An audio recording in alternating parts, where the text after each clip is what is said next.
लोगों से हम लोग को $78.6 बिलियन रुपए का रेमिटेंसेस प्राप्त होता है।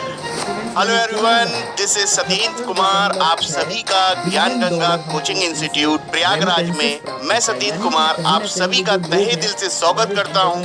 सभी को राम राम, सभी को नमस्कार, सभी को राधे राधे, सभी को इस्तकबाल है, सभी को वेरी वेरी गुड मॉर्निंग।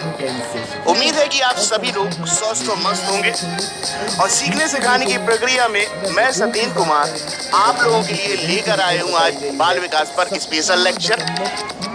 यह लेक्चर आपके लिए अगर आप यूपी टेट का एग्जाम देने जा रहे हैं, यदि आप यूपी टेट को पास कर चुके हैं सुपर टेट के लिए, यदि आप एमपी संविदा वर्ग का एग्जाम देने जा रहे हैं, यदि आप बिहार से हैं तो बिहार टेट का एग्जाम देने जा रहे हैं, इंक्लूडिंग सीटेट की भी मैं बात करूंगा। यानी कि सभी टीचिंग एग्जाम को ध्यान में रखते हुए आज का हमारा लेक्चर होगा, जहां हम एक महत्वपूर्ण विचारक को उसकी विचारधारा को समझने का प्रयास करेंगे। आगे बढ़ने से पहले मैं आपके साथ कुछ छोटी मोटी चर्चा करना चाहूंगा।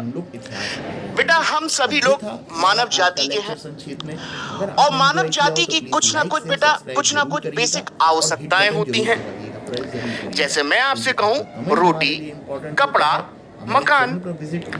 अगर व्यक्ति को रोटी मिल जाती है तो उसकी मूलभूत आवश्यकता की पूर्ति हो जाती है।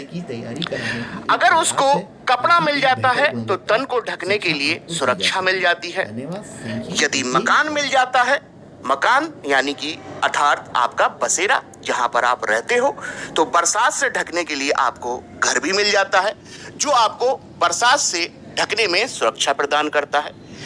कहने का अर्थ बेटा इतना सा ही है कि इंसान के जीवन में कुछ मूलभूत आवश्यकताएं होती हैं।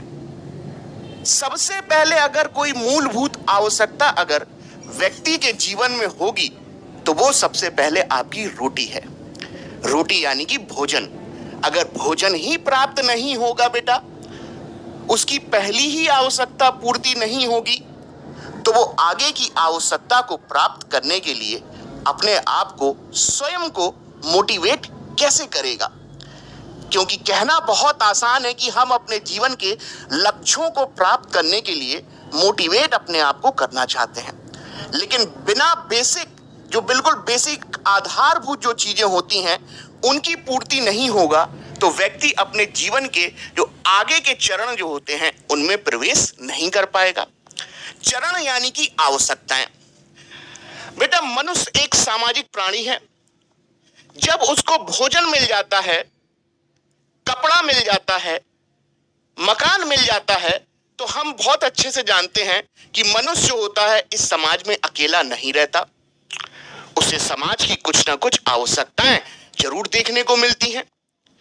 और जब वो समाज की आवश्यकताओं की मैं बात करूं तो समाज में वो अकेला नहीं है।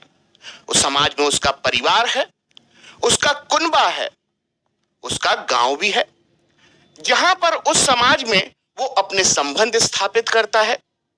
संबंध की मैं बात कहूं तो इसी समाज में वो मित्र बनाता है, इसी समाज में वो अपने राजनीतिक संबंध बनाने का प्रयास करता है, इसी समाज में वो अपने पारिवारिक संबंध के साथ वैवाहिक जीवन स्थापित करता है, क्योंकि विवाह भी एक सामाजिक संस्था है।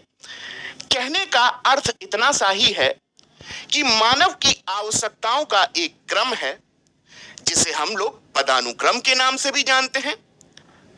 क्रम और पदानुक्रम का अर्थ बेटा यहां पर आसान भाषा में इतना सा ही है कि मानव की कुछ 5 आवश्यकताएं हैं। जब पहली आवश्यकता